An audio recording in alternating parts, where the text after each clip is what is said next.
El mejor y peor presidente de México, según su criterio, el mejor probablemente fue Cárdenas, fue Lázaro Cárdenas, y el peor, sin duda alguna, fue Santana. No puedes perder la mitad del territorio así.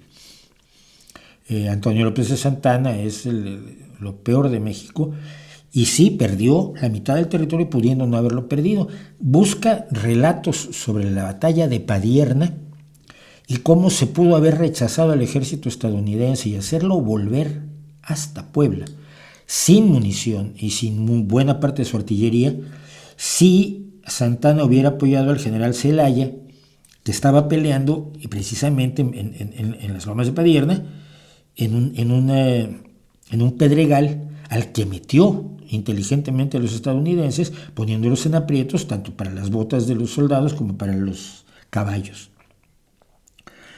Pero Santana había dado la orden de esperar el ataque y responder a él.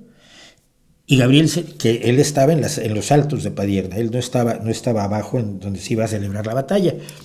Y entonces el día anterior le dijeron, dice Santana que esperes, y Gabriel Zelaya, que sabía bastante más de cuestiones militares que Santana, que siempre fue bastante malo, perdió un montón de batallas toda la vida, dijo, si espero a que entren, nos machacan, nos van a deshacer, yo tengo que atacar antes de que ataquen los estadounidenses, y atacó.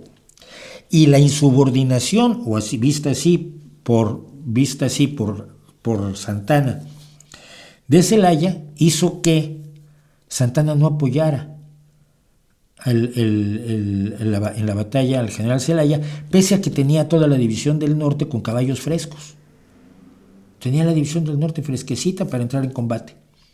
Y volvió Grupas y se retiró con toda la división del norte. Dejó que finalmente Gabriel Zelaya ganara ese día, y creo que al día siguiente ya fue machacado, perdió la batalla, encima tuvo que huir porque Santana pedía su cabeza. Y gracias a eso, Estados Unidos, el ejército estadounidense entró hasta la cocina en México. Unos días después tomaba la Ciudad de México. Así que, hombre, es difícil ser peor que eso, porque es una bestia que robó a manos llenas, le puso impuesto para las ventanas, impuesto para las fachadas. Entonces hay muchas casas en algunos lugares que son largas. Tiene una fachada pequeñita y son largas para adentro, porque se cobraba impuesto por los metros de fachada. O sea, era bestia, como gobernante era bestia, manejando la economía, era un militar absurdo y perdió, entregó la mitad del territorio mexicano. Hombre, es difícil ser más malo, ¿no?